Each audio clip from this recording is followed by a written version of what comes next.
وَلَقَدْ يَسَّرْنَا الْقُرْآنَ لِلذِّكْرِ فَهَلْ مِن مُّدَّكِرٍ۔ اور ہم نے قرآن کو سمجھنے کے لیے آسان کر دیا، تو کوئی ہے جو سوچے سمجھے۔ صوت القرآن، قرآن کی آواز۔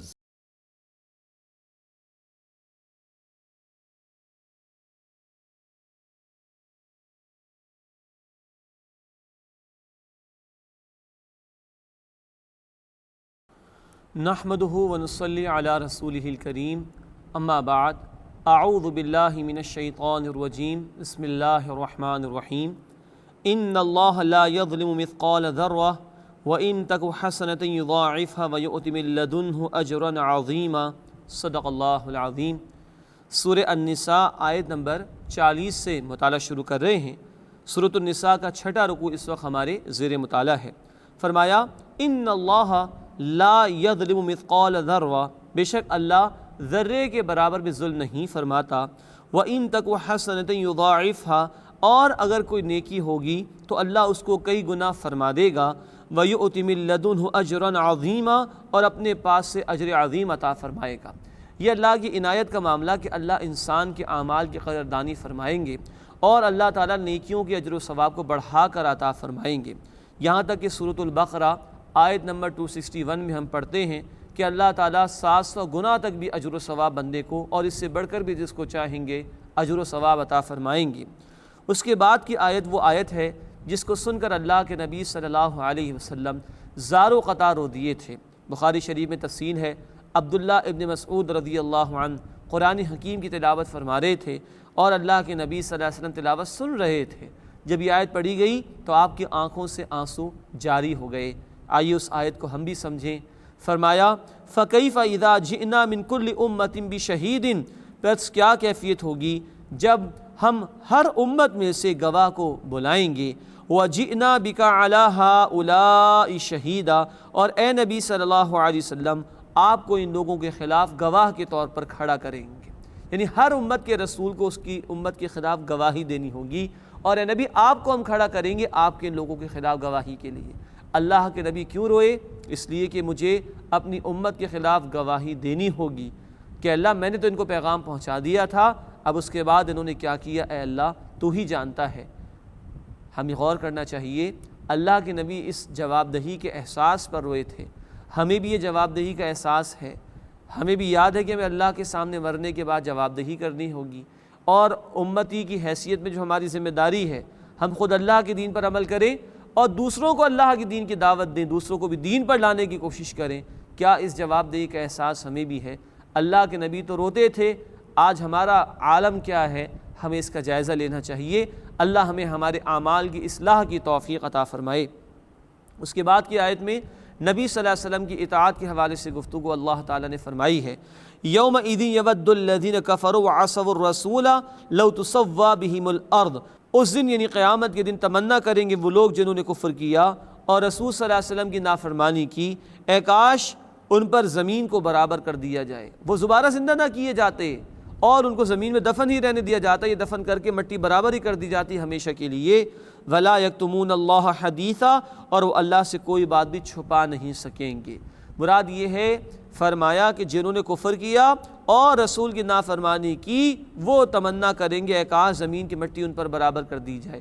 معلوم ہوا کہ حقیقت کے اعتبار سے رسول اللہ صلی اللہ علیہ وسلم کی اطاعت نہ کرنا یہ عملاً کفر ہوگا۔ کفر کرنے والے اور نبی صلی اللہ علیہ وسلم کی اطاعت نہ کرنے والے، ان کی نافرمانیاں کرنے والے انجام کے اعتبار سے بالکل برابر ہوں گے۔ اللہ اپنے حبیب صلی اللہ علیہ وسلم کی اطاعت کی ہم سب کو توفیق عطا فرمائے۔ اس کے بعد کی آیت میں چند احکامات کا ذکر ہے۔ فرمایا یا ایھا الذین آمنوا، اے وہ لوگوں جو ایمان لائے ہو، لا تقربوا الصلاۃ وانتم سکارى، نشے کی حالت میں نماز کے قریب نہ جاؤ۔ یہ شراب کی حرمت کے ضمن میں دوسرا حکم ہے۔ پہلا حکم آیا تھا، ہم پڑھ چکے ہیں سورۃ البقرہ آیت نمبر 219 میں، کہ شراب اور جوئے میں نفع کم ہے، نقصان زیادہ، چھوڑ دو اس کو، بری بات ہے، بری شے ہے۔ اب بتایا جا رہا ہے کہ دیکھو نشے کی حالت میں نماز کے قریب مت جاؤ۔ ذہناً تیار کرایا جا رہا تھا، یہ اتنی بری شے ہے کہ تمہیں اللہ کی یاد سے روک دے گی، چھوڑ دو اسے۔ پھر آخری حکم آئے گا انشاءاللہ پڑھیں گے سورۃ المائدہ آیت نمبر 90 اور 91 میں، فَهَلْ أَنْتُمْ مُنْتَهُونَ، بعد آتے ہو کہ نہیں؟ وہ پھر آخری حکم سورہ مائدہ میں انشاءاللہ تفصیل آ جائے گی۔ یہ عبوری انٹرم پیریڈ کا حکم تھا، فرمایا لا تقربوا الصلاۃ، نماز کے قریب مت جاؤ، وانتم سکارى، جبکہ تم نشے کی حالت میں ہو، حتی تعلموا ما تقولون، یہاں تک کہ تم سمجھنے لگو وہ جو تم کہتے ہو، تمہیں معلوم تو ہو کہ تم کیا کہہ رہے ہو، کیا پڑھ رہے ہو۔ اس سے ایک مراد یہ بھی لی گئی ہے جب ہم نماز ادا کریں تو پورے ہوش و حواس میں ادا کریں، پوری کانسنٹریشن کے ساتھ ادا کریں، اور اس کا بھی اہتمام کریں کہ جو کچھ ہم کہتے ہیں اور پڑھتے ہیں اس کا مفہوم بھی ہمیں معلوم ہو تاکہ نماز میں توجہ بڑھ سکے۔ فرمایا وَلَا جُنُبًا إِلَّا عَابِرِي سَبِيلٍ، نہ اس حالت میں کہ جب تم جنابت کی حالت میں ہو مگر یہ کہ تمہیں راستے سے گزرنا ہو، حَتَّى تَغْتَسِلُوا، یہاں تک کہ تم غسل کر لو۔ اس بات کو سمجھنا ہوگا، جب کہ تم جنابت کی حالت میں ہو تب بھی نماز کے قریب مت جاؤ۔ مراد ہے کہ جنابت کی حالت میں نماز انسان ادا نہیں کر سکتا۔ جنابت کیا ہے؟ قرآن نہیں بیان کرتا، سنت رسول نے ہمیں بیان کیا۔ وہ کیفیت جب انسان پر غسل لازم ہو جاتا ہے، اس کیفیت کو جنابت کہتے ہیں۔ یہ سنت کی اہمیت ہے کہ لفظ قرآن نے جنوباً جنابت کا استعمال کیا، تعریف و تفصیل نبی اکرم صلی اللہ علیہ وسلم نے بیان فرمائی۔ تو ایک تو یہ مراد کہ جنابت کی حالت میں نماز ظاہری بات ہے ادا نہیں کی جا سکتی۔ اب یہاں کہا گیا الا عابری سبیل، الا یہ کہ تمہیں راستے سے گزرنا ہو۔ اس سے ایک مراد یہ لی گئی ہے کہ الصلاۃ، نماز کو بھی کہا جاتا ہے، الصلاۃ کا لفظ نماز کی ادائیگی کے مقام یعنی مسجد کے لیے بھی استعمال کیا جا سکتا ہے۔ مراد یہ کہ جنابت کی حالت میں جبکہ انسان پر غسل لازم ہو جائے مسجد میں آدمی داخل نہیں ہو سکتا، لیکن بعض صحابہ کے مکانات ایسے تھے کہ مسجد سے گزر کر ہی وہ اپنے گھروں کی طرف جا سکتے تھے، تو اس کی اجازت دی گئی کہ جنابت کی حالت ہے، عام طور پر تو مسجد میں نہیں جا سکتے، لیکن یہ کہ راستے سے گزرنا ہو تو اس کی گنجائش ہے۔ حتی تغتسلوا، یہاں تک کہ تم غسل کر لو، یعنی جنابت کی حالت ایسی ہے کہ اس ناپاکی کو دور کرنے کے لیے غسل کرنا لازم ہے۔ مزید فرمایا وَإِن كُنتُم مَّرْضَىٰ أَوْ عَلَىٰ سَفَرٍ، اور اگر تم مریض ہو یا حالت سفر میں، او جاء احد منکم من الغائط، یا تم میں سے کوئی بیت الخلاء سے آیا ہو اپنی حاجت کو پورا کر کے، او لامستم النساء، یا تم نے عورتوں سے قربت حاصل کی ہو، تعلق قائم کیا ہو، فلم تجدوا ماء، بس پھر تم پانی نہ پاؤ، مراد ہے کہ اب غسل کے لیے یا وضو کے لیے پانی نہیں ہے، فتیمموا صعیدا طیبا، تو پاک مٹی سے تیمم کر لو، فامسحوا بوجوہکم وایدیکم، بس مسح کر لو اپنے چہروں اور اپنے ہاتھوں کا۔ یہ تیمم کا طریقہ بھی بتا دیا گیا۔ تیمم جو طریقہ بتایا گیا، اگر غسل لازم آ جائے تو غسل کے لیے بھی یہی تیمم کافی ہے اور یہی وضو کے لیے بھی کافی ہو جائے گا۔ ایسی کیفیت کے بیماری ہے اور آدمی پانی استعمال نہیں کر سکتا، یا سفر میں پانی دستیاب نہیں، بیت الخلاء سے انسان آیا پانی دستیاب نہیں، یا عورتوں سے تعلق قائم کیا پانی دستیاب نہیں، تو چاہے غسل کے فرض ہو جانے کا معاملہ آ جائے یا وضو کے لازم ہو جانے کا معاملہ آ جائے، یہی تیمم کافی ہوگا۔ آدمی نیت کرے، ارادہ کرے، اور مٹی ہو یا مٹی ہی کی جنس سے کوئی شے، دیوار وغیرہ جو مٹی سے ہی بنی، اس پر ہاتھ رکھے اور دونوں اور اپنے چہروں پر مل لے، پھر ہاتھ رکھے اور دونوں کونیوں سمیت دونوں ہاتھوں کے اوپر ہاتھوں کو مل لیا جائے۔ یہ تیمم بہت بڑی نعمت اس امت کے لیے جو اللہ تعالیٰ نے عطا فرمائی۔ فرمایا فامسحوا بوجوہکم وایدیکم، مسح کر لو اپنے چہروں کا اور اپنے ہاتھوں کا، ان اللہ کان عفوا غفورا، بے شک اللہ بہت معاف فرمانے والا، بہت بخش دینے والا ہے۔ یہی تو اس کی بخشش کا معاملہ کہ تیمم جیسی نعمت اللہ نے تمہیں عطا فرما دی، یہ بھی اس امت پر اللہ کا فضل ہوا، پچھلی امتوں میں ایسی سہولت نہیں دی گئی تھی۔ اب اگلی آیات میں آیت نمبر 44 سے لے کر آیت نمبر 57 تک اہل کتاب کے حوالے سے گفتگو آ رہی ہے۔ فرمایا الم تر الی الذین اوتوا نصیبا من الکتاب، کیا آپ نے ان لوگوں کو نہیں دیکھا جنہیں کتاب کا ایک حصہ عطا کیا گیا، مراد اہل کتاب، یشترون الضلالۃ، وہ گمراہی کو اختیار کر لیتے ہیں، ویریدون ان تضلوا السبیل، اور چاہتے ہیں کہ اے مسلمانوں تم بھی راستے سے بھٹک جاؤ۔ یہ ذکر سورۃ البقرہ میں بھی تفصیل سے آ چکا کہ کہ یہود نے خصوصاً اہل کتاب میں سے جانتے بوجھتے حق کا انکار کیا اور وہ چاہتے تھے کہ مسلمان بھی حق سے دور ہو جائیں۔ فرمائے کہ وَيُرِيدُونَ أَن تَضِلُّوا السَّبِيلَ، اور وہ چاہتے ہیں کہ تم راستے سے بھٹک جاؤ۔ وَاللَّهُ أَعْلَمُ بِأَعْدَائِكُمْ، اللہ تمہارے دشمنوں کو خوب جانتا ہے۔ وَكَفَى بِاللَّهِ وَلِيًّا، اور اللہ کافی ہے حمایتی ہونے کے اعتبار سے۔ وَكَفَى بِاللَّهِ نَصِيرًا، اور اللہ کافی ہے مددگار ہونے کے اعتبار سے۔ اب یہود کا وہ تذکرہ آ رہا ہے جو پہلے بھی ہم سورۃ البقرہ میں پڑھ چکے ہیں۔ مِنَ الَّذِينَ هَادُوا يُحَرِّفُونَ الْكَلِمَ عَن مَّوَاضِعِهِ، بعض یہودی وہ ہیں کہ جو کلمات یعنی الفاظ کو ان کی جگہ سے بدل دیتے ہیں۔ وَيَقُولُونَ سَمِعْنَا وَعَصَيْنَا، اور کہتے ہیں کہ ہم نے سنا اور ہم نے نافرمانی کی، حالانکہ کہنا چاہیے تھا سمعنا وَأَطَعْنَا، لیکن یہ کہتے تھے سمعنا وَعَصَيْنَا، ہم نے سنا اور ہم نے نافرمانی کی۔ وَاسْمَعْ غَيْرَ مُسْمَعٍ، اور کہتے ہیں کہ سنیے اور سنوائے نہ جائیں آپ۔ معاذ اللہ، یہ بد دعا دیتے تھے نبی صلی اللہ علیہ وسلم کو کہ آپ کی سنوائی نہ ہو، آپ کو سننے کی توفیق ہی نہ ملے، معاذ اللہ۔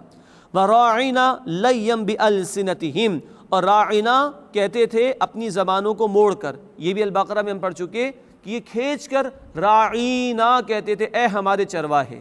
راعینا کا مطلب ہے ہماری رعایت فرمائیے، راعینا کھینچ کر کہتے تھے، جس کا ترجمہ اے چرواہے ہماری بات سنیے، معاذ اللہ۔ وَطَعْنًا فِي الدِّينِ، اور دین میں طعنے کی نیت یہ اختیار کرتے ہیں۔ وَلَوْ أَنَّهُمْ قَالُوا سَمِعْنَا وَأَطَعْنَا، اور اگر وہ کہتے کہ ہم نے سنا اور ہم نے اطاعت کی۔ وَاسْمَعْ، اور سنیے۔ وَانظُرْنَا، اور نظر کرم فرمائیے، توجہ فرمائیے۔ لَكَانَ خَيْرًا لَهُمْ، تو یہ ان کے لیے بہتر ہوتا۔ وَأَقْوَمَ، اور زیادہ درست ہوتا۔ وَلَكِنْ لَعَنَهُمُ اللَّهُ بِكُفْرِهِمْ، لیکن اللہ نے ان کے کفر کے سبب ان پر لعنت فرما دی۔ فَلَا يُؤْمِنُونَ إِلَّا قَلِيلًا، بس وہ بہت کم ہی ایمان لاتے ہیں، بہت تھوڑے ان میں سے ایمان لاتے ہیں۔ یا ایھا الذین اوتوا الکتاب، اے اہل کتاب، آمنوا بما نزلنا مصدقا لما معکم، اس پر ایمان لاؤ جو ہم نے نازل کیا یعنی قرآن، یہ اس کی تصدیق کرنے والے جو تمہارے پاس ہے، یعنی تورات تمہارے پاس ہے، قرآن اس کی تصدیق کرتا ہے، ایمان لے آؤ اس پر۔ من قبل ان نطمس وجوہا فنردها علی ادبارها، اس سے پہلے کہ ہم بہت سے چہروں کو مٹا دیں یعنی مسخ کر دیں، پھر ان چہروں کو الٹ دیں ان کی پیٹھوں کی طرف۔ او نلعنہم، یا ہم ان پر لعنت کریں، کما لعنا اصحاب السبت، جیسے کہ ہم نے ہفتے والوں کے اوپر لعنت کی تھی۔ ہفتے والوں کا واقعہ تفصیل سے انشاءاللہ پڑھیں گے سورۃ الاعراف رکوع نمبر 21 میں، کس طرح لوگ اللہ کے دین کے ساتھ مذاق کرتے ہیں، ہیلے بہانے کرتے ہیں، اس کے احکامات کو فراموش اور پامال کرتے ہیں۔ یہ تفصیل انشاءاللہ اصحاب السبت کے حوالے سے سورہ اعراف کے رکوع نمبر 21 میں آ جائے گی۔ جو ان کے ساتھ اللہ نے سزا کا معاملہ کیا، کہا جا رہا ہے اہل کتاب اگر تم اللہ کی طرف سے آئے ہوئے حق کو فراموش کرو گے تو تم بھی اللہ کی شدید اور سخت سزا سے دوچار ہوگے۔ وَكَانَ أَمْرُ اللَّهِ مَفْعُولًا، اور اللہ کا حکم تو پورا ہو کر رہنے والا ہے۔ اس کے بعد شرک کے حوالے سے اللہ تعالیٰ نے گفتگو ارشاد فرمائی، ان اللہ لا یغفر ان یشرک بہ، بے شک اللہ اس بات کو معاف نہیں فرمائے گا کہ اس کے ساتھ کسی کو شریک کیا جائے، وَيَغْفِرُ مَا دُونَ ذَلِكَ لِمَن يَشَاءُ، اور اس کے سوا جس گناہ کو اللہ چاہے گا معاف فرما دے گا۔ وَمَن يُشْرِكْ بِاللَّهِ، اور جو اللہ کے ساتھ کسی کو شریک کرے گا، فَقَدِ افْتَرَىٰ إِثْمًا عَظِيمًا، اس نے بہت عظیم بہتان اور گناہ اپنے سر لے لیا۔ فرمائے شرک نہ کرو، اللہ تعالیٰ شرک کو معاف نہیں فرمائیں گے۔ شرک کیا ہے؟ اللہ کی ذات، اللہ کی صفات یعنی ایٹریبیوٹس، اور اللہ کے حقوق یعنی اللہ کے رائٹس میں کسی کو شریک کرنا۔ اللہ کی ذات میں شرک کیا ہے؟ اللہ کی اولاد قرار دینا، معاذ اللہ کسی کو اللہ جیسا قرار دے دینا۔ اللہ کے صفات میں شرک کیا ہے؟ جو صفات اللہ کی ہیں وہ اللہ کی ذاتی ہیں، مخلوق کو جو عطا کی گئیں وہ مخلوق کو اللہ نے عطا فرمائی۔ اللہ کی صفات لامحدود، مخلوق کی محدود۔ اللہ کی ہمیشہ سے ہمیشہ رہیں گی، مخلوق کی وقتی طور پر ہے، ختم ہو جائیں گی، کم بھی ہو جاتی ہے، بڑھتی بھی ہے، لیکن ختم بھی ہو جائیں گی۔ اللہ کی صفات اپنی ذاتی ہیں، کامل ہیں، لامحدود ہیں، ہمیشہ سے ہمیشہ رہیں گی۔ اب اللہ کی کوئی صفت مخلوق کے لیے قرار دے دی جائے کہ مخلوق کی صفت بھی ویسی جیسے کہ اللہ کی، مخلوق کو بھی اتنا علم ہے جتنا کہ اللہ کو ہے، یہ شرک ہو جائے گا، یہ اللہ کی صفات میں شرک۔ لیکن سب سے بڑا معاملہ عملی اعتبار سے شرک کا ہے، اللہ کے حقوق میں شرک۔ اللہ کا سب سے بڑا حق اللہ کی عبادت ہے، اور اس عبادت کے دو اجزاء ہیں، سب سے بڑھ کر محبت اللہ سے، سب سے بڑھ کر اطاعت اللہ کی، کسی کی محبت اللہ کی محبت کے برابر آ جائے گی شرک ہو جائے گا، کسی کا حکم اللہ کے حکم کے برابر آ جائے، اللہ کے حکم کو چھوڑ کر کسی اور کے حکم کو مان لیا جائے، شرک ہو جائے گا۔ اللہ ہمیں ہر قسم کے شرک سے محفوظ فرمائے۔ ذاتی سطح پر اللہ کے مقابلے میں کسی اور کی اطاعت شرک ہو جائے گا، اجتماعی سطح پر اللہ کے نظام اور اللہ کے قانون کے مقابلے میں انسانوں کا نظام نافذ ہو جائے، انسانوں کا قانون نافذ ہو جائے، یہ بھی شرک ہو رہا ہوگا۔ اللہ ہمیں ہر قسم کے شرک سے محفوظ فرمائے، چاہے وہ اللہ کی ذات میں ہو، اللہ کی صفات میں ہو، یا اللہ کے حق یعنی عبادت میں ہو، اللہ اس سے ہماری حفاظت فرمائے۔ فرمایا کہ ان اللہ لا یغفر ان یشرک بہ، بے شک اللہ اس بات کو معاف نہیں فرمائے گا کہ اس کے ساتھ کسی کو شریک کیا جائے، وَيَغْفِرُ مَا دُونَ ذَلِكَ لِمَن يَشَاءُ، اور اس کے سوا اللہ جس گناہ کو چاہے گا معاف فرما دے گا۔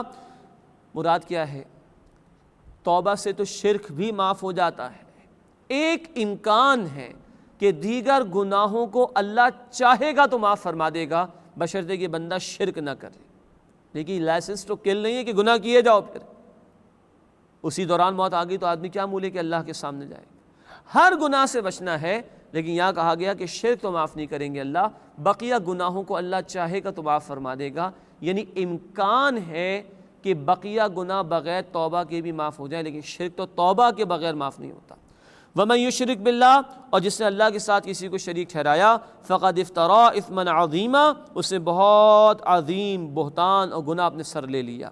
أَلَمْ تَرَ إِلَى الَّذِينَ يُزَكُّونَ أَنفُسَهُمْ، کیا آپ نے لوگوں کو نہیں دیکھا جو اپنے آپ کو بڑا پاکیزہ کہتے ہیں؟ بَلِ اللَّهُ يُزَكِّي مَن يَشَاءُ، بلکہ یہ تو اللہ ہے جس کو چاہتا ہے وہ تزکیہ عطا فرما دیتا ہے۔ وَلَا يُظْلَمُونَ فَتِيلًا، اور ان پر کھجور کی گٹھلی کے دھاگے کے برابر بھی ظلم نہیں ہوگا۔ یہ اشارہ یہود کی طرف ہے اور نصارہ کی طرف بھی، جو اپنے آپ کو بڑا پاکیزہ کہتے تھے۔ سورۃ المائدہ کی آیت نمبر 18 میں ذکر آیا ہے، یہ لوگ کہتے تھے کہ نحن ابناء اللہ و احباؤہ، ہم اللہ کے بیٹوں کی طرح اللہ کے چہیتے ہیں، عمل تو کچھ نہیں کرنا، لیکن جھوٹی تمنائیں لے کر بیٹھ جایا کرتے تھے اور اپنے آپ کو بڑا پاکیزہ سمجھتے تھے۔ یہ روش ان لوگوں میں پیدا ہوتی ہے کہ جو امتیں دور زوال کا شکار ہوں، جب لوگ عمل سے فارغ اور دور ہو چکے ہوتے ہیں اور جھوٹی تمناؤں کا سہارا لے کر اپنے آپ کو جھوٹا اطمینان دلانے کی کوشش کرتے ہیں۔ فرمایا یہ تو اللہ ہے جس کو چاہتا ہے تزکیہ عطا فرماتا ہے، لیکن ظاہری بات ہے اسی کو تزکیہ میسر آ سکے گا جس کے دل میں طلب و تڑپ بھی ہو۔ اور فرمایا کہ لوگوں پر کھجور کی گٹھلی کے دھاگے کے برابر بھی ظلم نہیں ہوگا۔ انظر کیف یفترون علی اللہ الکذب، اے نبی دیکھیے کیسے یہ لوگ جھوٹ منسوب کرتے ہیں، جھوٹ باندھتے ہیں اللہ پر۔ وَكَفَىٰ بِهِ إِثْمًا مُبِينًا، اور یہی سری گناہ کافی ہے۔ مراد ہے کہ اللہ کی طرف جھوٹی باتوں کو منسوب کرنا، تنہا یہی طرز عمل انسان کو عذاب میں مبتلا کرنے کے لیے کافی ہے۔ اس کے بعد سورہ نساء کا 8واں رکوع شروع ہوتا ہے، انہی اہل کتاب کے حوالے سے گفتگو جاری ہے۔ فرمایا أَلَمْ تَرَ إِلَى الَّذِينَ أُوتُوا نَصِيبًا مِنَ الْكِتَابِ، کیا آپ نے لوگوں کو نہیں دیکھا کہ جنہیں کتاب کا ایک حصہ عطا کیا گیا، مراد اہل کتاب، یؤمنون بالجبت والطاغوت، وہ بتوں کو اور شیطان کو مانتے ہیں۔ جبت یہ بتوں کے لیے بھی لفظ استعمال ہوتا ہے اور خرافات اور اوہام کے لیے بھی استعمال ہوتا ہے۔ طاغوت یہ شیطان کے لیے بھی استعمال ہوتا ہے اور یہ سرکشی کرنے والوں کے لیے بھی استعمال ہوتا ہے۔ تو فرمایا کہ کیا آپ نے لوگوں کو نہیں دیکھا جو اہل کتاب ہے، جنہیں کتاب میں سے کوئی حصہ دیا گیا، وہ بتوں کو، اوہام اور خرافات کو بھی مانتے ہیں اور شیطان کو بھی۔ وَيَقُولُ لِلَّذِينَ كَفَرُوا، اور کفار کو یہ کہتے ہیں، یہاں کفار سے مراد مشرکین مکہ ہیں، اہل کتاب ان سے کہتے ہیں ہَؤُلَاءِ أَهْدَىٰ مِنَ الَّذِينَ آمَنُوا سَبِيلًا، کہ یہ مشرکین مکہ ایمان لانے والوں سے زیادہ ہدایت پر ہیں۔ یہ ہے گراوٹ کا معاملہ اہل کتاب کی، کہ مسلمانوں کی دشمنی میں اتنا آگے گئے کہ بت پرستی کرنے والے مشرکین کو مسلمانوں سے بہتر کہہ رہے ہیں۔ اولئک الذین لعنہم اللہ، یہی لوگ ہیں جن پر اللہ نے لعنت فرمائی۔ ومن یلعن اللہ فلن تجد لہ نصیرا، اور جس پر اللہ لعنت فرما دے تو تم اس کے لیے کوئی مددگار نہیں پاؤ گے۔ ام لہم نصیب من الملک، اگر ان کے پاس سلطنت میں سے کوئی حصہ ہو، فَإِذًا لَا يُؤْتُونَ النَّاسَ نَقِيرًا، تو یہ لوگوں کو تل کے برابر بھی کچھ بھی نہیں دیں گے۔ یہ ان کے حسد کی طرف اور بخیلی اور کنجوسی کی طرف اشارہ ہے۔ اہل کتاب کا معاملہ یہ ہوا کہ جب نبوت نبی صلی اللہ علیہ وسلم کے پاس آ گئی تو یہ سمجھنے لگے کہ یہ تو غلطی ہو گئی معاذ اللہ. ان کے پاس کتاب کیسے آ گئی؟ بنی اسرائیل میں نبوت آیا کرتی تھی، بنی اسرائیل سے لے کر بنی اسماعیل میں کیسے چلی گئی؟ یہ حسد تھا. اس پر اللہ کا تبصرہ یہ آ رہا ہے کہ اگر تو ان کو سلطنت کا کوئی حصہ مل جائے تو یہ لوگوں کو تل کے برابر بھی کچھ نہ دیں اپنے حسد کی وجہ سے، جس کا بیان اگلی آیت میں آ رہا ہے. ام یحسدون الناس علی ما آتاہم اللہ من فضلہ، کیا یہ لوگوں سے اس بات پر حسد کرتے ہیں کہ جو اللہ نے انہیں اپنے فضل میں سے عطا کیا؟ مسلمانوں کے پاس ہدایت آ گئی، نبی صلی اللہ علیہ وسلم کو اللہ کا آخری رسول بنا دیا گیا، اس پر ان کو حسد ہو رہا ہے. فرمایا کہ فقد آتینا آل ابراہیم الکتاب والحکمت وآتیناہم ملکا عظیما، تو ہم نے آل ابراہیم کو کتاب اور حکمت عطا کی اور انہیں بڑا ملک زمین میں عطا کیا، بڑی بادشاہت بھی اللہ نے ان کو عطا کی. ابراہیم علیہ السلام کی نسل میں برسا برسک نبوت آتی نہیں، موسیٰ علیہ السلام بھی آئے، عیسیٰ علیہ السلام بھی آئے، داؤد علیہ السلام، سلیمان علیہ السلام کو بادشاہتیں بھی عطا کی گئیں. اتنا کچھ اللہ نے عطا کیا، یہ اللہ کی عطا کا معاملہ. اب اللہ نے چاہا تو آخری رسول کو بنی اسماعیل میں مبعوث فرما دیا صلی اللہ علیہ وسلم. تو بنی اسرائیل کو یہ دیکھنا چاہیے کہ آل ابراہیم یعنی ابراہیم علیہ السلام کے پیروکاروں میں، ان کی بعد کی نسلوں میں نبوت کے سلسلے کو اور بادشاہت کے سلسلے کو اللہ تعالیٰ نے جاری و ساری فرمایا. فَمِنْهُمْ مَنْ آمَنَ بِهِ، تو ان میں سے کوئی تو اس پر ایمان لے آیا. وَمِنْهُمْ مَنْ صَدَّ عَنْهُ، اور ان میں سے کوئی رکا رہا جس نے حق کو قبول نہیں کیا. وَكَفَى بِجَهَنَّمَ سَعِيرًا، اور جہنم کافی ہے بھڑکتی ہوئی آگ کے اعتبار سے. اللہ تعالیٰ اس جہنم کے عذاب سے ہماری حفاظت فرمائے. اگلی آیت میں بہت شدید الفاظ ہیں عذاب کے حوالے سے. إِنَّ الَّذِينَ كَفَرُوا بِآيَاتِنَا، بے شک وہ لوگ جنہوں نے ہماری آیات کا انکار کیا. سوف نصلیہم نارا، ان قریب ہم انہیں آگ میں ڈالیں گے، جہنم کی آگ میں.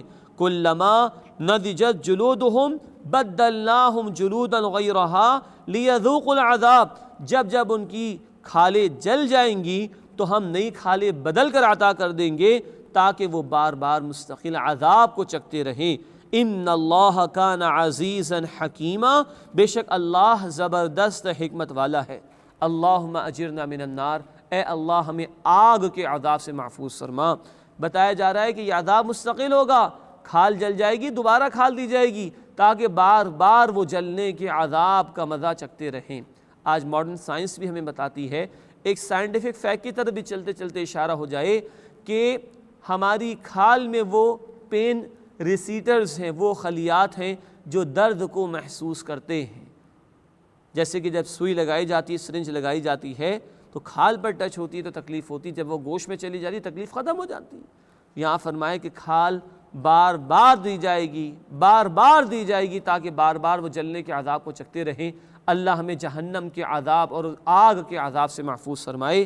اس کے برعکس نیک لوگوں کا ذکر بھی ہے. فرمایا والذین آمنوا وعملوا الصالحات، اور وہ لوگ جو ایمان لائے اور جنہوں نے نیک اعمال کیے. سندخلہم جنات تجری من تحتها الانہار، ہم ان قریب انہیں جنت کے باغات میں داخل فرمائیں گے جن کے نیچے نہریں جاری ہوں گی. خالدین فیہا ابدا، ان میں ہمیشہ ہمیشہ رہیں گے.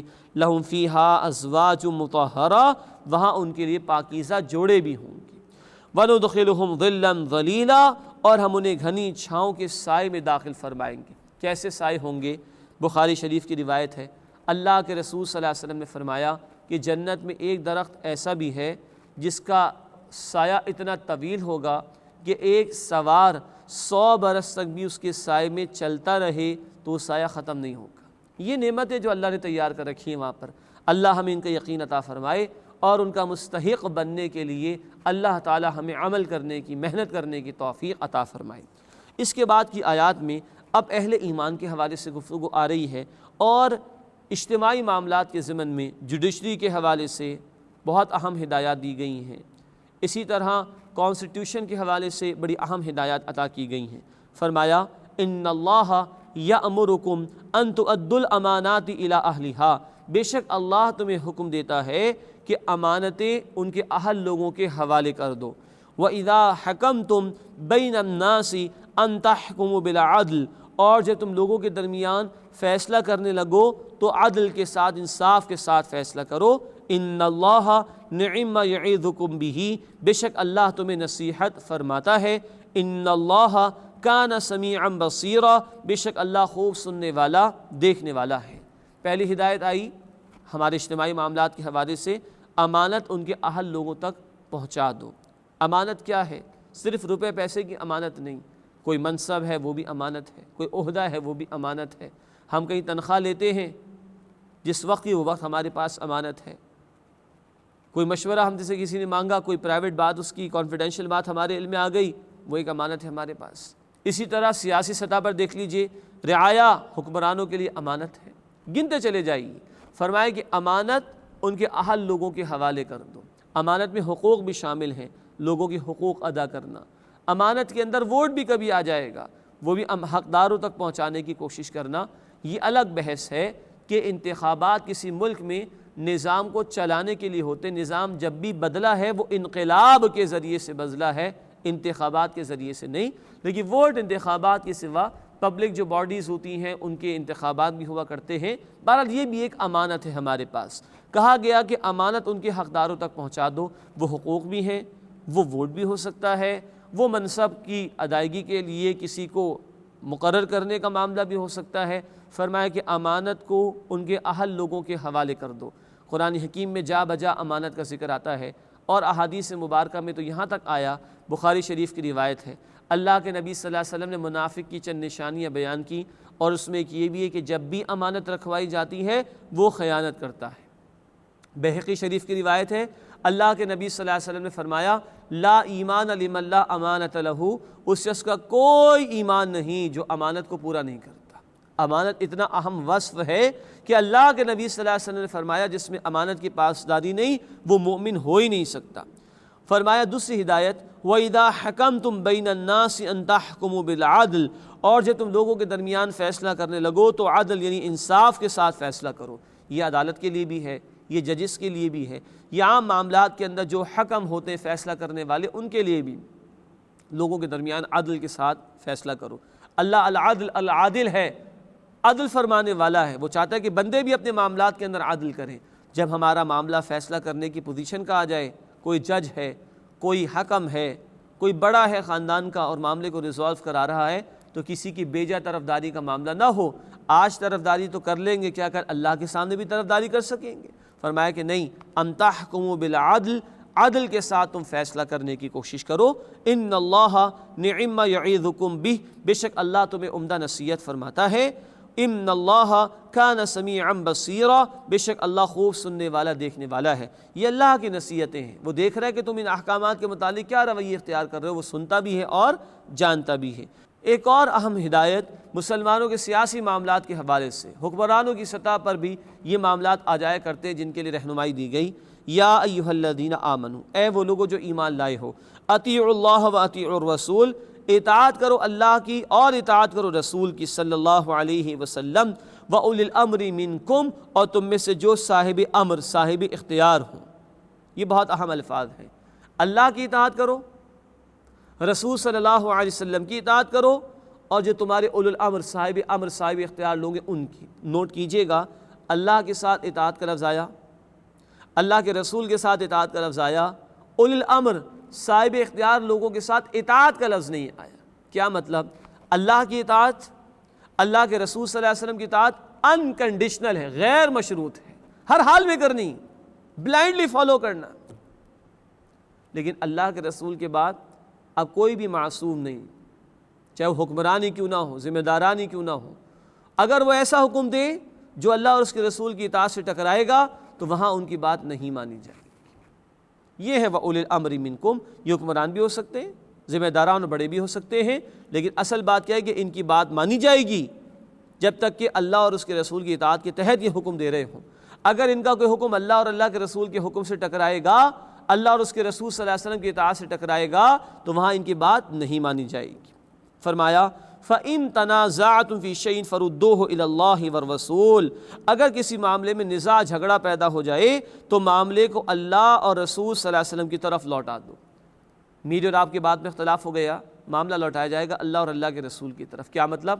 کتاب و سنت کی بالادستی ہوگی، قرآن اور سنت سے ریفر کیا جائے گا معاملے کو، وہاں سے دلیل کیا ہے اس کے سامنے سرنڈر کرنا پڑے گا۔ فرمایا کہ فَرُدُّوهُ إِلَى اللَّهِ وَالرَّسُولِ، اسے لوٹاؤ اللہ اور اللہ کے رسول کی طرف۔ ان کنتم تؤمنون باللہ والیوم الآخر، اگر تم ایمان رکھتے ہو اللہ اور آخرت کے دن پر، یہ بہت اہم بات ہے۔ اگر آخرت کی جواب دہی پیش نظر نہ ہو، انسان کے دل میں سے اللہ کا خوف نکل جائے، پھر کوئی نہیں بحث کرتا کہ اللہ کا حکم کیا ہے اور اللہ کے رسول کا حکم کیا ہے صلی اللہ علیہ وسلم۔ آج بھی ہمارے معاشرے کا حال کیا ہے؟ جب اللہ کے اور اس کے رسول کے قانون کی بات کی جاتی، لوگ اس کو نظر انداز کر دیتے ہیں، اگنور کر دیتے ہیں، ریفر بیک نہیں کرنا چاہتے اپنے معاملے کو اللہ اس کے رسول کی طرف، اس لیے کہ آخرت کی جواب دہی کا احساس دل سے نکل چکا ہے۔ تو فرمایا کہ کسی معاملے میں تنازعہ پیدا ہو جائے، ڈس ایگریمنٹ ہو جائے، نزاع پیدا ہو جائے، تو معاملے کو لوٹاؤ اللہ اور اللہ کے رسول صلی اللہ علیہ وسلم کی طرف۔ موجودہ زمانے میں اجتماعی معاملات کے اندر اس کی ایک پریکٹیکل عملی صورت یہ ہو سکتی ہے کہ پارلیمنٹ موجود ہو، ہاں دین اللہ کا غالب ہو چکا ہو، جو انقلابی پروسیس کے ذریعے ہی ممکن ہے، اور پارلیمنٹ کے اندر خدا کا خوف رکھنے والے، اللہ کا خوف رکھنے والے لوگ موجود ہوں، جو بیسک کرائٹیریا ہونا چاہیے، اور وہ بیٹھ کر قانون پاس کریں۔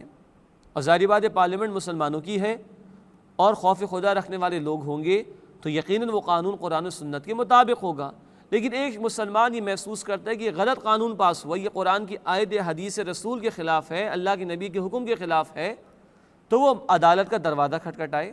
عدالت کے اندر علماء بھی ہوں، کیونکہ قرآن و سنت کے رہنمائی کے لیے علماء کی طرف رجوع کرنا ہوگا، علماء حق کی طرف رجوع کرنا ہوگا، جو دین کا علم رکھنے والے ہوں گے۔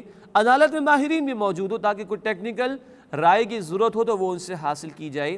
اب ایک شخص محسوس کرتا ہے کہ جو پارلیمنٹ نے قانون پاس کیا یہ قرآن و سنت کے خلاف ہے، وہ ثابت کرے۔ عدالت میں کیونکہ علماء بھی موجود ہوں گے، دین کا علم رکھنے والے بھی موجود ہوں گے، اگر وہ یہ محسوس کرتے ہیں کہ ہاں واقعتاً قانون سازی غلط ہوئی ہے، وہ ریفر بیک کریں گے پارلیمنٹ کو کہ وہ قانون کو تبدیل کرے۔ یہ موجودہ زمانے میں ایک آئیڈیل پریکٹیکل صورت ہو سکتی ہے معاملے کو اللہ اور اللہ کے رسول کی طرف لوٹانے کی، لیکن یہ اسی وقت ممکن ہو سکے گا جب اللہ کا دین نافذ ہو۔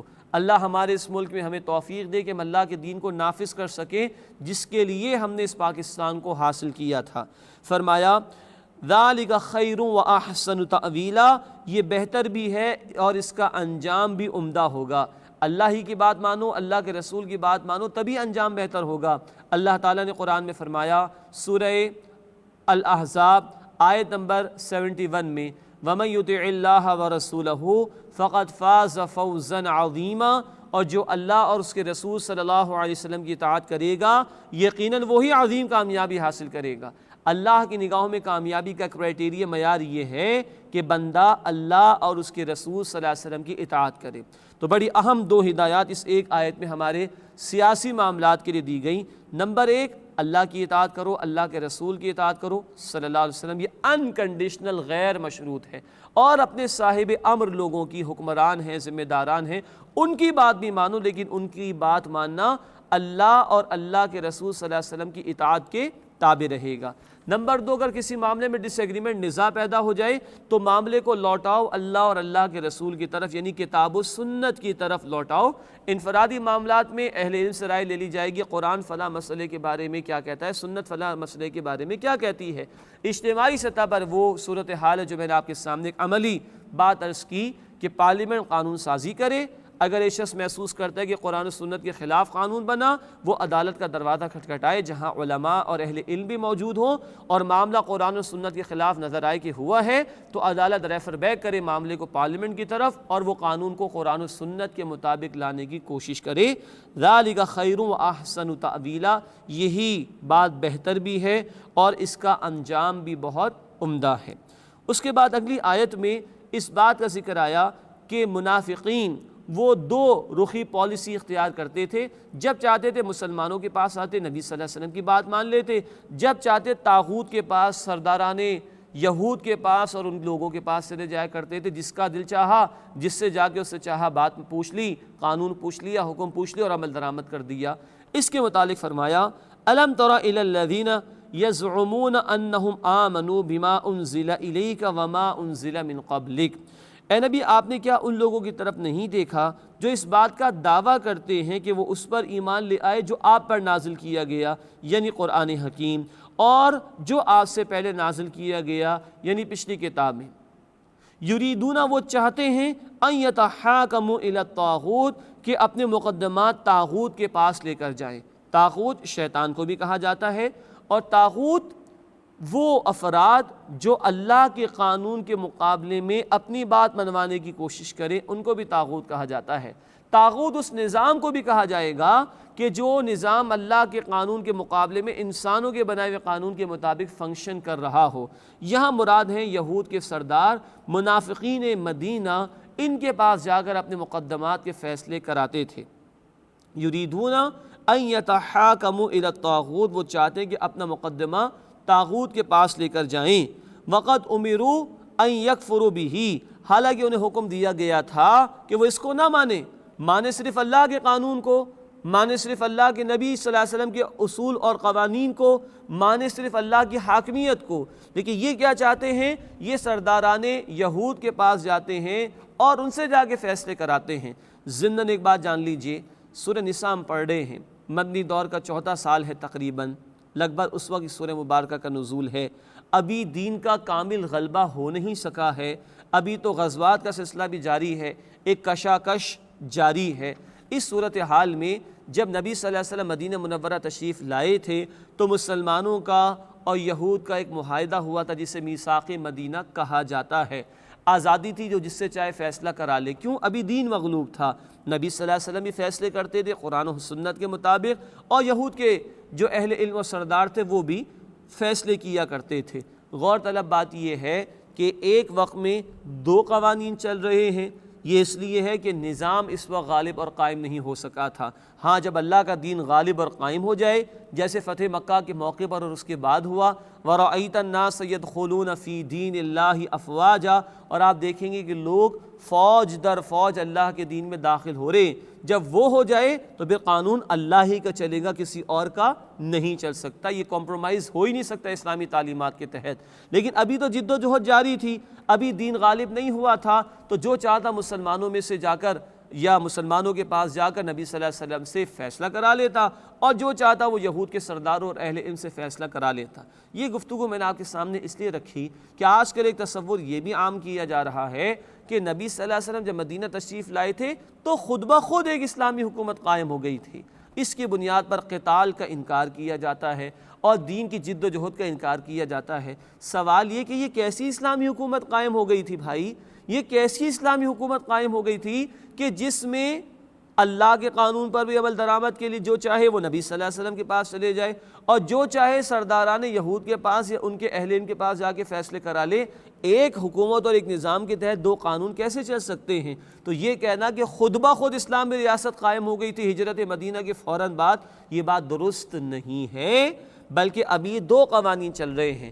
دراصل جب دین کا غلبہ ہوا وہ وقت تھا جب مکہ فتح ہو گیا اور پورے عرب پر اللہ کا دین غالب ہوا۔ اس کے بعد پھر یہ صورتحال نہیں تھی کہ جو چاہے نبی صلی اللہ علیہ وسلم سے جا کر فیصلے کرا لے اور جو چاہے یہود کے سرداران کے پاس یا ان کے اہل علم کے پاس جا کر فیصلے کرا لے۔ فرمایا کہ یریدون، وہ چاہتے ہیں، ان یتحاکموا الی الطاغوت، کہ وہ طاغوت کے پاس اپنا مقدمہ لے کر جائیں۔ وقد امروا ان یکفروا بہ، حالانکہ انہیں حکم دیا گیا تھا کہ وہ اس طاغوت کا انکار کریں۔ بہرحال میں نے جو بات عرض کی، یہ خود بخود اسلامی حکومت قائم نہیں ہوئی، اللہ کے نبی کو قتال کا حکم تھا۔ قرآن نے کہا سورہ انفال آیت نمبر 39 میں، وَقَاتِلْهُمْ حَتَّى لَا تَكُونَ فِتْنَةٌ وَيَكُونَ الدِّينُ كُلُّهُ لِلَّهِ، مسلمانوں ان کے خلاف جنگ کرو یہاں تک کہ کوئی فتنہ باقی نہ رہے اور دین، دا سسٹم آف لائف، پورے کا پورا نظام اللہ کے لیے ہو جائے۔ تو اللہ کے نبی نے بھی غزوات کا سلسلہ جاری فرمایا، 259 صحابہ کی جانیں قربان کی، تب اللہ کا دین غالب ہوا۔ جاء الحق وزہق الباطل ان الباطل کان زہوقا، حق آ گیا اور باطل مٹ گیا، بے شک باطل ہے ہی مٹنے کے لیے۔ سورہ بنی اسرائیل آیت نمبر 81 میں اس کی طرف اشارہ ہے۔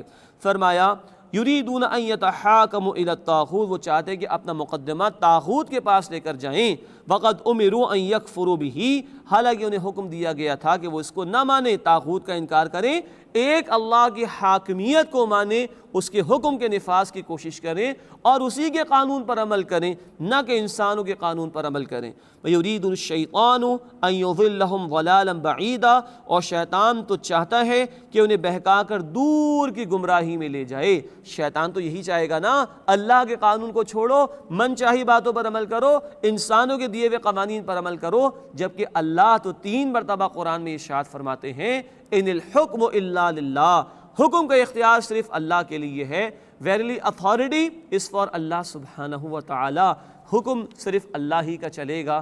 اللہ ہمیں اپنے حکم پر عمل کرنے کی توفیق دے, اپنے رسول صلی اللہ علیہ وسلم کی اطاعت کی توفیق عطا فرمائے, اور اللہ غیر اللہ کی, انسانوں کے قوانین کی اور انسانوں کی اطاعت سے ہم سب کو بچنے کی توفیق عطا فرمائے. آمین یا رب العالمین. وآخر دعوانا ان الحمد للہ رب العالمین.